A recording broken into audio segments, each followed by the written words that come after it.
আমাৰ এই মইনাগুৰি গাঁৱত যিটো ৱিভিং কৰে মানে এইটো এনে 50-51 মান আছে ৱিভিং যিটো ৱিভিং মানুহ কৰে এইটো 51-52 মান আছে তো সবাই ৱিভিং কৰে গাঁৱৰ সবে কৰে স্যাৰ আচ্ছা এইটো আপোনাৰ মানে আপোনালোকৰ মান্থলি ইনকামটো কিমান মানৰ ভিতৰত হয় মানে আমাৰ মান্থলি ইনকাম মান্থলি কিবাটো এনে 6000 মান হয় স্যাৰ 6000 মান প্ৰত্যেক গৰাকী 6000 মান হয়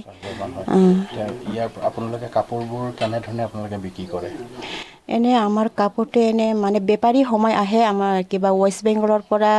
আৰু গোৱালপাৰা দুধনৈ কৃষ্ণই কেতিয়াবা গুৱাহাটীৰ পৰা আহে স্যাৰ এইটো সিহঁতে উঠাই লৈ যায় কাপোৰটো এইটোৱে আপোনালোক এইটো লৈ পেলাই আপোনালোক সুখী কাম কৰে সুখী আগতে আমাৰ এই গাঁৱৰ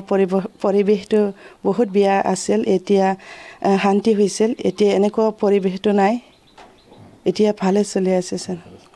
আপোনালোক যথেষ্ট সুখী হয় আমি এতিয়া এই পৰিৱেশটো শান্তি হ'ল সেইকাৰণে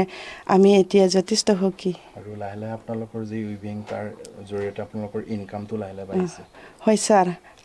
আগতকৈ এতিয়া আমাৰ ইনকামটো লাহে লাহে